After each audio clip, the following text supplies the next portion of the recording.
everyone, how are you all? I hope you guys are doing well. Welcome back to our channel. And guys, आज के अपने session में हम discuss करेंगे आपका प्रैक्टिस सेट 7। यहाँ पर भी हम आपके 25 इम्पॉर्टेंट क्वेश्चंस को डिस्कस करेंगे जो कि आपके UGC net exam point of view के अकॉर्डिंग बहुत ही ज़्यादा बेनिफिशियल क्वेश्चंस आपके लिए प्रूव होंगे। तो वीडियो को विदाउट स्किप के लास्ट तक ज़रूर देखें ताकि आपसे कोई भी इम्पॉर्टेंट क्वेश्चन मिस ना हो। साथ ही साथ अगर आप हमारे चैनल पर नए हैं या आपने हमारे चैनल को अभी तक सब्सक्राइब नहीं किया है तो यूजीसी नेट की बैच प्रिपरेशन के लिए चैनल को सब्सक्राइब करना बिल्कुल ना भूलें। साथ ही साथ बेल आइकन को भी प्रेस करें ताकि हम अपनी जब भी कोई न्यू वीडियो अपलोड करें तो उसका नोटिफिकेशन सबसे पहले आप तक पहुंच सके। Okay guys, without wasting much more time let's move towards our topic. Start करते हैं अपना आज का सेशन। देखेंगे सेशन का first question. Question number 26 says that there are 5 books A, B, C and D and E। यहाँ पर आपको 5 बुक्स प्रोवाइडेड हैं A, B, C, D and E। ठीक है, जो बुक C है ये आपकी D के ऊपर है, मतलब मान लीजिए ये बुक D है, इसके ऊपर आपकी C बुक है। The book E is below A। अब जो बुक E है वो आपकी ए के नीचे है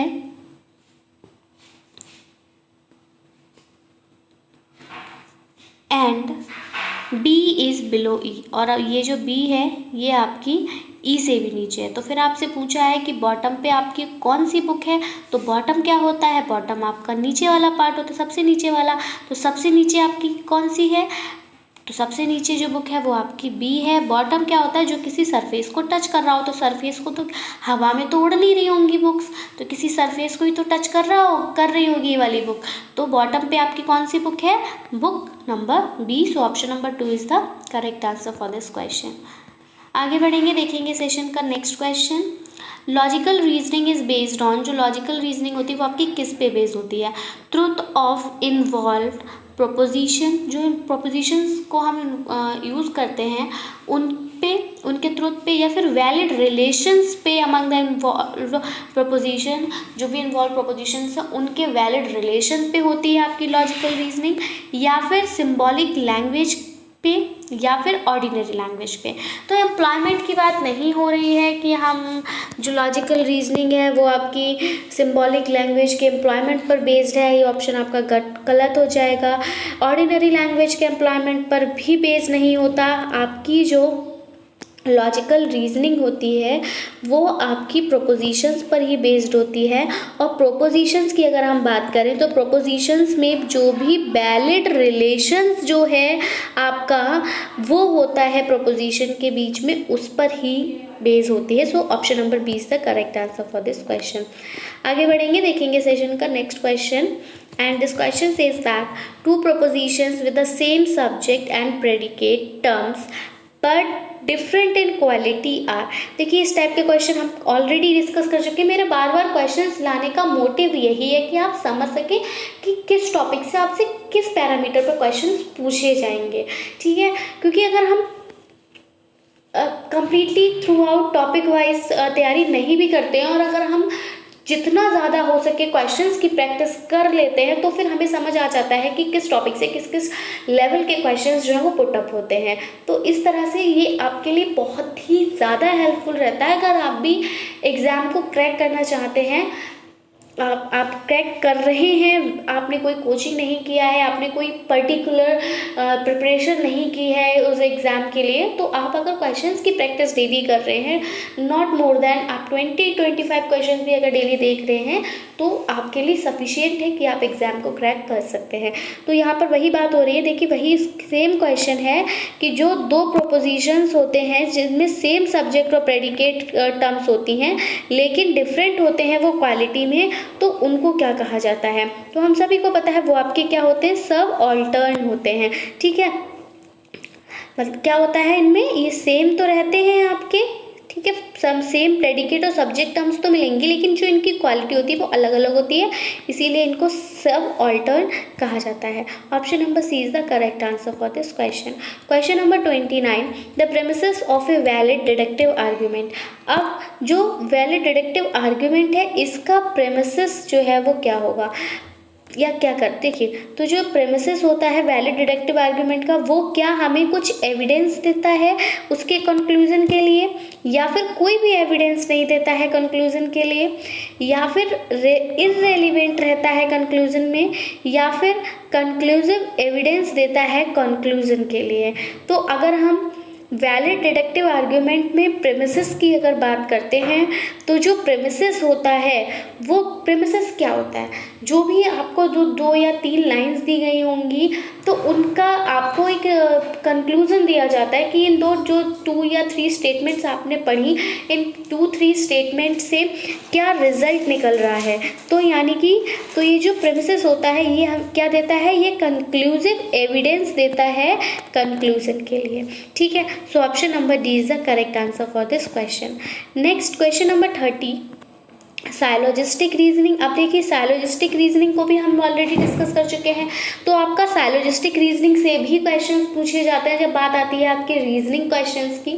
ठीक है, तो साइलोजिस्टिक रीजनिंग जो होती है वो पूछा है आपसे यहाँ पे कैसी होती है, उसका नेचर क्या होता है, डिडक्टिव होता है, इंडक्टिव होता है, एक्सपेरिमेंटल होता है, हाइपोथेटिकल होता है, इस बारे में भी हम ऑलरेडी डिस्कशन कर चुके हैं अपनी प्रीवियस वीडियोज़ में।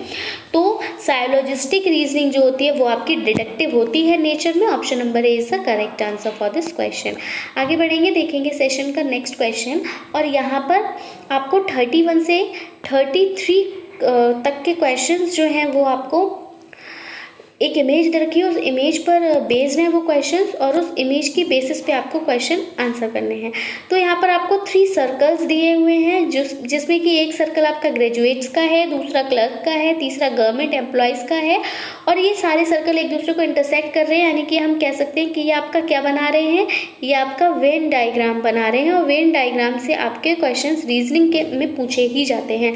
तो इंटरसेक्शंस और क्वेश्चंस बहुत इजी लगते हैं वेन डायग्राम के देखने में, लेकिन ज़रा सी भी अगर लापरवाही हो जाती है वहीं पर जो होता है क्वेश्चन गलत हो जाता है। ठीक है, तो इजी बहुत होता है, लेकिन बस वहाँ पर हमें फुल कॉन्शियस होने की ज़रूरत हो जाती है। तो जो इंटरसेक्शंस हैं उनको यहाँ पर ABCEFGH का नाम दिया गया है, और which part best represent statement and question. अब हमें आप आंसर ये करना है कि जो भी आपसे स्टेटमेंट पूछी गई है उस स्टेटमेंट का सही जवाब जो है वो कौन सा पार्ट दे रहा है। तो चलिए एक बार पहले हम इमेज देख लेते हैं। अभी मैंने आपको सिर्फ ओरली बताया था कि 3 सर्कल्स हैं, तीनों ही सर्कल्स एक दूसरे को इंटरसेक्ट कर रहे हैं, और यहाँ पे जो इंटरसेक्टिंग पार्ट्स हैं उनको यहाँ पर नाम दे दिया गया है। सर्कल्स जो है आपके गवर्नमेंट एम्प्लॉयज़, क्लर्क्स और ग्रेजुएट्स के हैं। ठीक है, तो अब हम क्वेश्चन नंबर 31 देखते हैं। यहाँ पूछा है कि सम ग्रेजुएट्स आर गवर्नमेंट एम्प्लॉयज़। कुछ ग्रेजुएट जो हैं वो आपके गवर्नमेंट एम्प्लॉय हैं, बट नॉट एज क्लर्क, लेकिन क्लर्क के अंतर्गत नहीं आते हैं। सारे ग्रेजुएट कुछ ग्रेजुएट आपके गवर्नमेंट एम्प्लॉय तो हैं, लेकिन क्लर्क्स के अंतर्गत नहीं आते हैं। तो इसमें आप क्या आंसर देंगे? देखिए, ग्रेजुएट की बात हो रही है। कुछ ग्रेजुएट आपके गवर्नमेंट एम्प्लॉय हैं। अब देखिए गवर्नमेंट एम्प्लॉय में आपके ग्रेजुएट कौन आ रहे हैं, एक तो F आ रहा है, दूसरा H आ रहा है, क्योंकि E भी आ रहा है, लेकिन E हमें नहीं लेना इसलिए क्योंकि E जो है वो क्लर्क में भी आ रहा है, और क्लर्क वाला लेना नहीं है हमको। तो B जो है वो सिर्फ ग्रेजुएट है, और ये F और H जो है ये ग्रेजुएट होने के, सॉरी H भी नहीं है, सिर्फ ओनली F ही है। देखिए यही मिस्टेक हो जाती है, मैंने कहा ना कि ज़रा सी लापरवाही से आंसर गलत हो जाता है। तो आप खुद देख पा रहे होंगे कि ग्रेजुएट अकेला ही एक ऐसा ग्रेजुएट है जो कि गवर्नमेंट एम्प्लॉय है यहाँ पर। ठीक है, दैट इज F, क्योंकि H जो है आपका ये क्लर्क के अंतर्गत आ रहा है। सो ऑप्शन यहाँ पर जो हमारा सही जाएगा वो F होगा, और देख लेते हैं F जो है हमारा ऑप्शन नंबर 3 में है। So here is the answer number C is the correct answer. आगे क्वेश्चन नंबर 32 में बोल रहा है कि क्लर्क्स, वो क्लर्क्स जो कि ग्रेजुएट हैं, साथ ही साथ गवर्नमेंट एम्प्लॉयज़ भी हैं। तो ऐसे ग्रेजुएट्स कौन से हैं, अब उनको देखते हैं। ठीक ठीक है। अब हमें ऐसा क्लर्क देखना है जो कि आपका ग्रेजुएट भी हो और आपका गवर्नमेंट एम्प्लॉय भी हो। तो आप यहाँ पे देख लीजिए कौन सा क्लर्क का सर्कल है, ये वाला। तो इस सर्कल में आपका और कौन कौन सा सर्कल आ रहा है, तो देखिए इस सर्कल में आपका ग्रेजुएट सर्कल भी आ रहा है, आपका गवर्नमेंट एम्प्लॉय का सर्कल भी आ रहा है और आपके क्लर्क का सर्कल भी आ रहा है, यानी कि जो एच है यहाँ पर वो करेक्ट आंसर हो जाएगा। ठीक है, सो option number D is the correct answer for this question. आगे बढ़ेंगे, देखेंगे सेशन का next question. Question number 33 and this question says that some graduates are clerk. अब यहाँ पर कुछ ग्रेजुएट क्लर्क हैं बट नॉट गवर्नमेंट एम्प्लॉय। अब कुछ ग्रेजुएट क्लर्क तो हैं लेकिन वो गवर्नमेंट एम्प्लॉय नहीं है। अब यहाँ देख लेते हैं कि कुछ ग्रेजुएट, अब ग्रेजुएट की बात हो रही है जो कि क्लर्क हैं, ठीक है।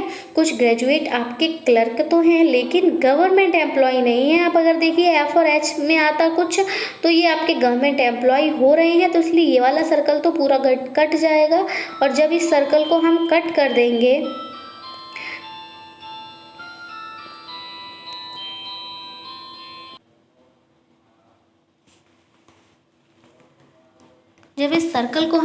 देंगे तो हमें क्या दिखेगा कि क्या था क्वेश्चन कि ग्रेजुएट क्लर्क है लेकिन गवर्नमेंट एम्प्लॉय नहीं है। तो ऐसे कौन है आपके, सिर्फ ई है। सो ई जो रहेगा यहाँ करेक्ट रहेगा। और ई की अगर हम बात करें कि किस ऑप्शन में है, तो ई है आपका option number D. So option number D is the correct answer for this question. आगे बढ़ेंगे, देखेंगे सेशन का नेक्स्ट क्वेश्चन। ये क्वेश्चन आपका डबल हो गया, ई ही रहेगा। Question number 34। अब आपका नेक्स्ट इमेज यहाँ पर आपको देखनी है। यहाँ पर आपको एक ग्राफ दे रखा है। इस टाइप से आपको ये ध्यान रखना है कि 31 से 32-33 क्वेश्चंस आपके एक पिक्चर पे बेस्ड पूछे जाते हैं। वो आपका कोई भी डायग्राम हो सकता है या कोई टेबल हो सकती है, ठीक है। और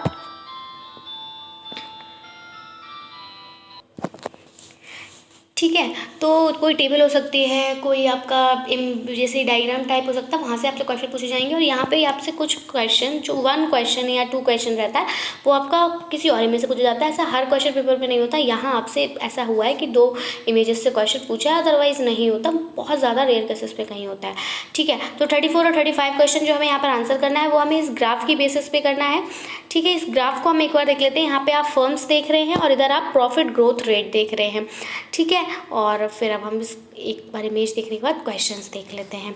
तो जो क्वेश्चन नंबर 34 है ये कह रहा है कि विच of the firm got maximum profit growth rate in the year 2006, कि 2006 में कौन सा फर्म जो है उसको सबसे ज़्यादा प्रॉफिट मिला है ग्रोथ रेट में 2006 में।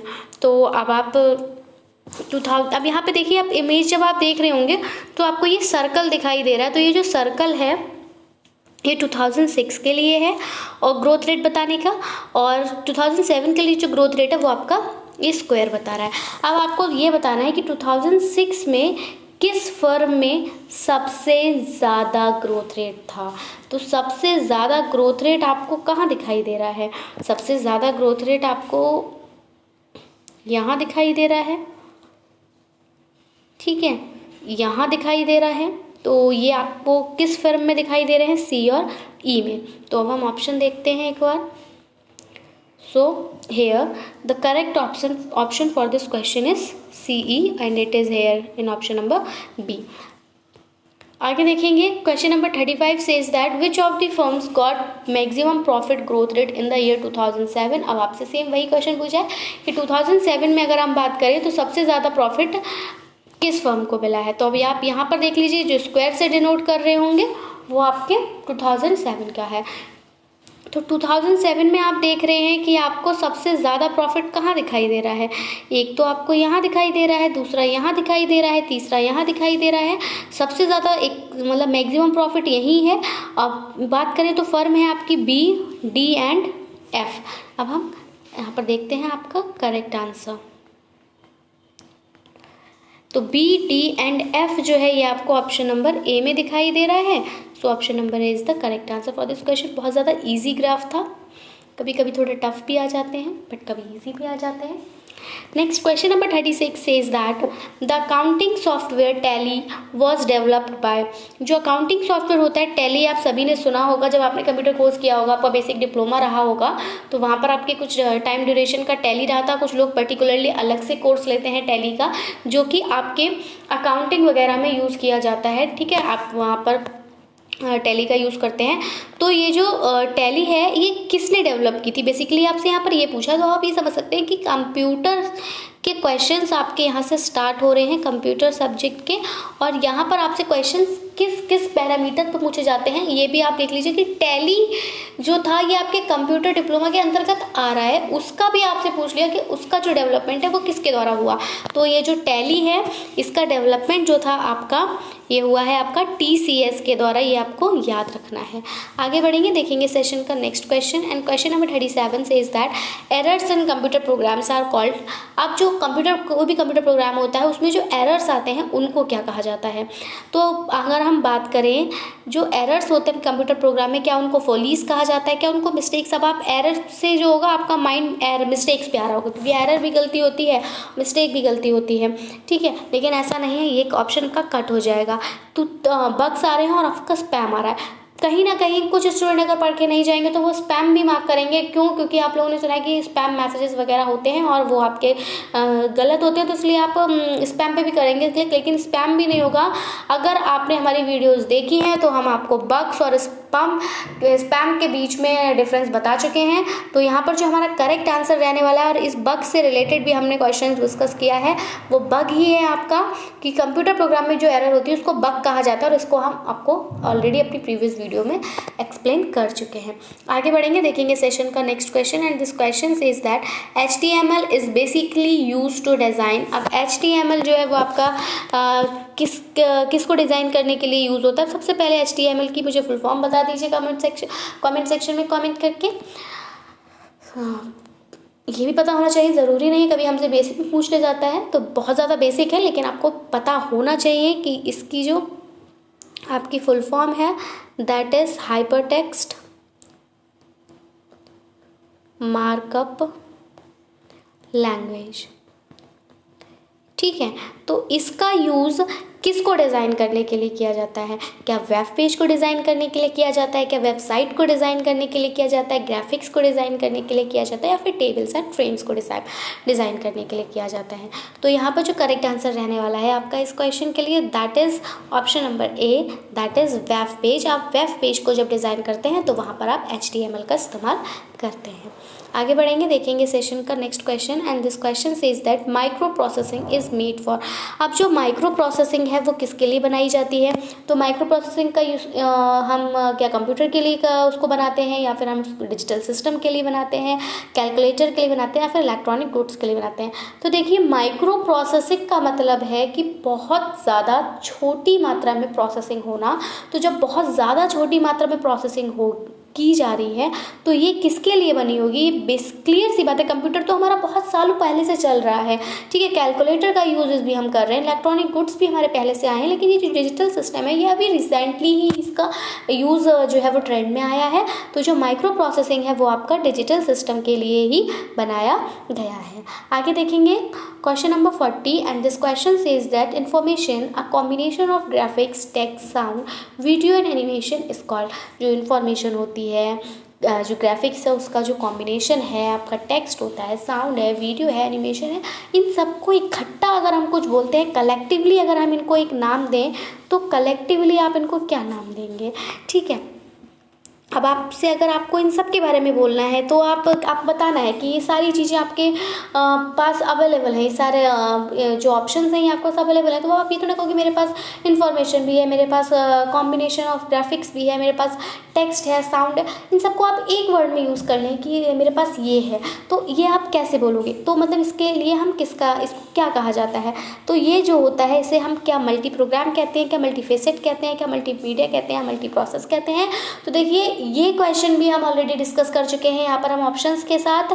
तो जो हमारा करेक्ट आंसर रहने वाला है दैट इज़ मल्टीमीडिया। ये आप सभी को पता होगा, बहुत ही ज़्यादा कॉमन है, मोबाइल फ़ोन्स में आप इसका बहुत ज़्यादा यूज़ करते हैं। आप देख रहे कहते हैं ना मल्टीमीडिया है, तुम्हारा फ़ोन कैसा है, मल्टीमीडिया फ़ोन है। तो मल्टीमीडिया फ़ोन, पहले के जो फ़ोन हुआ करते थे, सेल फोन्स होते थे, वो मल्टीमीडिया नहीं होते थे, उनमें हर फोन्स में आपको देखने को नहीं मिलते थे ये सारे फीचर्स। लेकिन अब जो फ़ोन सेल फोन्स का आप इस्तेमाल करते हो, ये दैट इज़ ये आपके मल्टीमीडिया फ़ोन्स होते हैं। तो इन सभी को हम क्या कहते हैं, मल्टीमीडिया कहते हैं। आगे बढ़ेंगे, देखेंगे सेशन का next question. And this question says that which of the following pairs regarding typical composition of hospital based is incorrect. यहाँ पर आपको देखिए ये पूछा है, साइंस के क्वेश्चन स्टार्ट हुए हैं यहाँ पर, ठीक है। तो पूछा है कि कौन सा पेयर जो है टिपिकल कॉम्पोजिशन के रिगार्डिंग हॉस्पिटल वेस्ट का वो गलत है आपका। क्या प्लास्टिक में यहाँ बताया जा रहा है कि हॉस्पिटल से आपकी 9 से 12% प्लास्टिक जो है वो निकलती है, ठीक है।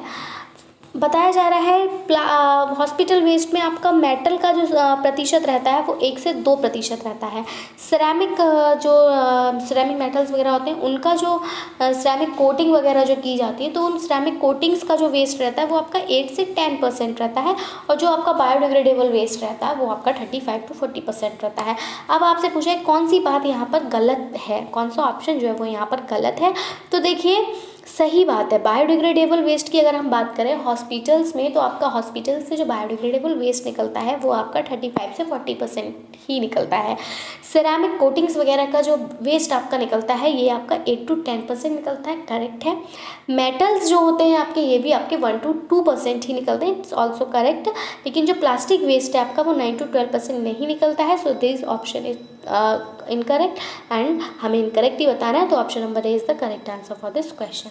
आगे बढ़ेंगे, देखेंगे सेशन का next question. And this question says that fresh water achieves it's greatest density at. अब जो फ्रेश वाटर होता है वो अपनी सबसे ज़्यादा डेंसिटी जो है वो कहाँ पर अटेंड करता है? क्या -4 डिग्री सेल्सियस के टेम्परेचर पे, क्या 0 डिग्री सेल्सियस के टेम्परेचर पे, क्या 4 डिग्री सेल्सियस पे, या फिर -2.5 डिग्री सेल्सियस पे? तो जो फ्रेश वाटर होता है आपका वो 4 डिग्री सेल्सियस पर सबसे ज़्यादा डेंसिटी को अचीव करता है। आगे बढ़ेंगे, देखेंगे सेशन का next question. And this question says that which one of the following is not associated with earthquake. अब यहाँ पर आपको देखिए 4 ऑप्शंस दिए हैं और आपसे पूछा है कि अर्थक्वेक से कौन संबंधित नहीं है। तो देखिए फोकस जो है, फोकस की अगर हम बात करें तो फोकस आपके अर्थक्वेक में आता है। अगर आपने अर्थक्वेक को अच्छे से पढ़ा है तो आपको पता है फोकस एक पॉइंट आपके अर्थक्वेक में होता है। एपिसेंटर भी होता है, जहाँ पे आपकी जो वेव्स होती हैं आपका एपिसेंटर होता है, हाइपोसेंटर होता है, वेव्स जो है यहाँ पे मूव करती हैं। तो ये भी आपका अर्थक्वेक से संबंधित है। और सिस्मोग्राफ तो है ही है, क्योंकि आपको पता है कि सिस्मोग्राफ क्या है आपका, इससे आप अर्थक्वेक का पता लगाते हैं, ठीक है। एक आपकी जो स्टडी होती है अर्थ क्वेक की वो आपकी सिस्मोग्राफी ही कहलाती है। तो ये तीनों ऑप्शंस हैं, यानी कि जो स्वेल्स है यही जो है आपका अर्थक्वेक से एसोसिएटेड नहीं है, इसलिए यही हमारा करेक्ट आंसर हो जाएगा। आगे बढ़ेंगे, देखेंगे सेशन का next question. And this question says that the tallest trees in the world are found in the region. सिर्फ जो सबसे ज़्यादा लंबे पेड़ जो होते हैं वो आपके किस रीजन में पाए जाते हैं? तो बहुत ही ज़्यादा ईजी है कि क्या आपके इक्वेटोरियल रीजन में पाए जाते हैं, क्या टेम्परेट रीजन में पाए जाते हैं, मानसून रीजन में पाए जाते हैं, फिर मेडिटेरियन रीजन पर पाए जाते हैं। तो देखिए टॉलेस्ट, आप सबको पता है कि ट्रीज़ को ग्रो करने के लिए सबसे ज़्यादा ज़रूरत किसकी होती है? तो जब ट्रीज़ जो होंगे, जब वो ग्रो करेंगे तो उनको सनलाइट की भी ज़रूरत पड़ेगी, उनको वाटर की ज़रूरत भी पड़ेगी, तो ही उनका ग्रोथ जो है वो अच्छी होगी। वहाँ पर सॉइल का जो कंसंट्रेशन है वो भी अच्छा होना चाहिए, ठीक है। तो यहाँ पर जो आपका करेक्ट आंसर रहने वाला है that is option number B. Temperate region में जो आपके ट्रीज़ होते हैं ये टॉलेस्ट ट्रीज़ होते हैं वर्ल्ड में, ठीक है। आगे बढ़ेंगे, देखेंगे सेशन का next question. And this question says that आपको यहाँ पर लिस्ट दे रखी है, लिस्ट 1 एंड लिस्ट 2। आपको यहाँ पर लिस्ट मतलब सिलेक्ट करना है कि कौन सा ऑप्शन जो है वो आपका सही है, ठीक है। तो यहाँ पर हम आप देखते हैं, नेशनल पार्क्स दिए हैं आपको और स्टेट्स दिए हैं, और आपको यही बताना है कि कौन सा नेशनल पार्क आपका कहाँ सिचुएटेड है। तो अगर हम पेरियार नेशनल पार्क की बात करें तो वो आपका कहाँ है, ठीक है। हम आपके नंदन कानन की अगर बात करें तो वो आपका कहाँ है। नेक्स्ट आपका कॉर्बेट नेशनल पार्क कहाँ है, सभी को पता होगा। सारिस्का टाइगर रिजर्व कहाँ है आपका, और यहाँ पे आपको खुद ही दे रखा है राजस्थान में और उत्तराखंड में, ठीक है। तो आपको ये ऑप्शन जो है यहाँ के हैं, ठीक है, थर्ड और फोर्थ के। अब हम इनको आंसर पहले एक बार सही कर लेते हैं। यहाँ आपका राजस्थान है और यहाँ आपका उत्तराखंड है। अब आपको बताना है कि सही वाले ऑप्शंस क्या हैं। तो अगर हम पेरियार की बात करें तो पेरियार वाला जो है वो आपका केरल में है, ठीक है। आपका जो नंदन कानन है ये आपका उड़ीसा में है। जो आपका कॉर्बेट नेशनल पार्क है ये आपका उत्तराखंड में है, सभी को पता है ये तो। और जो सारिस्का टाइगर रिजर्व है ये पक्षी अभ्यारण्य है, मेनली अगर हम बात करें तो ये सारिस्का जो पक्षी अभ्यारण्य है ये आपका राजस्थान में स्थित है। तो आपका जो कोड रहने वाला है that is second, first, fourth and third. अब हम कोड यहाँ से मैच कर लेते हैं। तो ये आपका second, first, fourth and third and it is here in option number A. आगे बढ़ेंगे, देखेंगे सेशन का नेक्स्ट क्वेश्चन। और यहाँ आपसे पूछा है कि बात करें अगर हम राधा कृष्णन कमीशन की, तो जो हायर एजुकेशन है उसका उद्देश्य क्या होता है। तो हायर एजुकेशन का उद्देश्य राधा कृष्णन कमीशन के अनुसार क्या डेमोक्रेटिक वैल्यूज़ को डेवलप करना है, पीस और हार्मनी को, ठीक है, क्या करना है, डेमोक्रेटिक वैल्यूज़ आनी चाहिए। हायर एजुकेशन की बात हो रही है, पीस होना मतलब शांति होनी चाहिए और हार्मनी, ठीक है। टू डेवलप ग्रेट पर्सनालिटीज़, नई पर्सनालिटीज़ को डेवलप करना है, महान पर्सनालिटीज़ को डेवलप करना है जो कि अपना कंट्रीब्यूशन पॉलिटिक्स में दे सकें, एडमिनिस्ट्रेशन में दे सकें, इंडस्ट्रीज़ में दे सकें एंड कॉमर्स में दे सकें। बिल्कुल सही बात है। तो देखिए अगर हम राधा कृष्णन कमीशन की बात करें तो वहाँ पर जो हमारी हायर एजुकेशन है उसका जो उद्देश्य होता है वो आपकी डेमोक्रेटिक वैल्यूज़, पीस और हार्मनी को डेवलप करने के साथ साथ ग्रेट पर्सनालिटीज़ को भी डेवलप करना होता है जो कि अपना योगदान कहाँ दे सके, एडमिनिस्ट्रेटिव सर्विसेज में दे सकें, ठीक है। जब आप हायर एजुकेशन कर लेते हो, आप ग्रेजुएट हो जाते हो, उसके बाद ही तो आप IAS PCS के लिए अप्लाई कर पाते हैं, है ना। आप कॉमर्स से अगर आप ग्रेजुएट हो रहे हैं तो आप अकाउंटिंग का वहाँ पर वर्क करते हैं। आप इंडस्ट्रीज़ में जाना है, आप लोग तमाम तरह के डिप्लोमा करते हैं इंडस्ट्रीज़ के यूज़ करने के लिए। तो ये आपके हायर एजुकेशन के ही तो अंतर्गत क्या आप 12th करके एडमिनिस्ट्रेशन में जा सकते हो, बिल्कुल नहीं जा सकते ना। पॉलिटिक्स का है थोड़ा रहता है रोल कि आपको यहाँ पर कोई भी एजुकेशन कहते हैं कि फाउंडेशन नहीं होती कि आपको इतना क्लियर होना चाहिए तभी आप ही कर सकते हैं। लेकिन फिर भी बात यही है कि हायर एजुकेशन का उद्देश्य यही होता है कि अगर बच्चा पॉलिटिक्स में भी जाए तो वहाँ पर भी अच्छा कर सके अपनी नॉलेज का यूज़ करके, ठीक है। सो option number C is the correct answer, both A and B.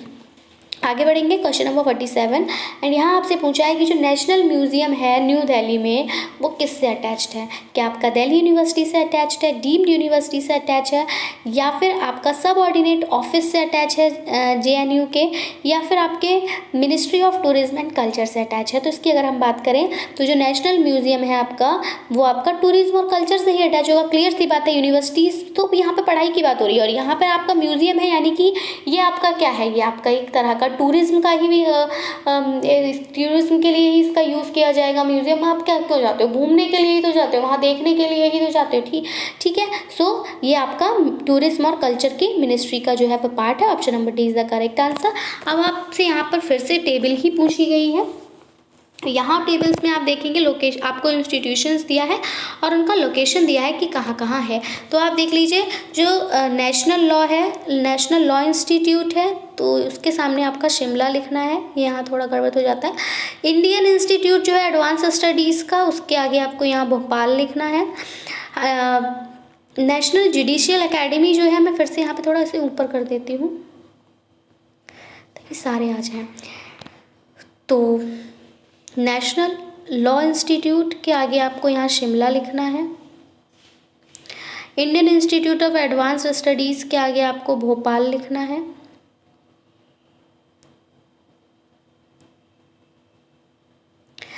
National judicial academy Hyderabad,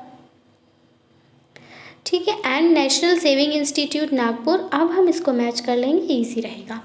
तो चलिए नेशनल लॉ इंस्टीट्यूट की अगर हम बात करें तो ये कहाँ पर है, आपका भोपाल में है, ठीक है। एडवांस स्टडीज़ का जो इंडियन इंस्टीट्यूट है ये आपका शिमला में है। नेशनल जुडिशियल एकेडमी जो है आपकी ये जो नेशनल जुडिशियल एकेडमी है ये आपकी भोपाल में है, और जो नेशनल लॉ इंस्टीट्यूट है नेशनल लॉ इंस्टीट्यूट है ये आपका हैदराबाद में है, और जो नेशनल सेविंग इंस्टीट्यूट है अब ये आपका बच जाता है नागपुर में। ठीक है, तो आपका जो कोड रहने वाला है that is 3rd, 1st, 2nd and 4th। अब हम एक बार कोड मैच कर लेते हैं। 3rd, 1st, 2nd and 4th, 3rd, 1st, 2nd and 4th, and it is here in option number D। आगे बढ़ेंगे, देखेंगे सेशन का next question, and this question says that election of rural and urban local bodies. Election जो होता है rural और urban local bodies का वो कंडक्ट होता है आपका अल्टीमेटली किसके सुपरविजन में? तो क्या इलेक्शन कमीशन के सुपरविजन में, या फिर स्टेट इलेक्शन कमीशन में, या फिर डिस्ट्रिक्ट कलेक्टर और डिस्ट्रिक्ट मजिस्ट्रेट के सुपरविजन में, या फिर कंसर्न रिटर्निंग ऑफिसर के?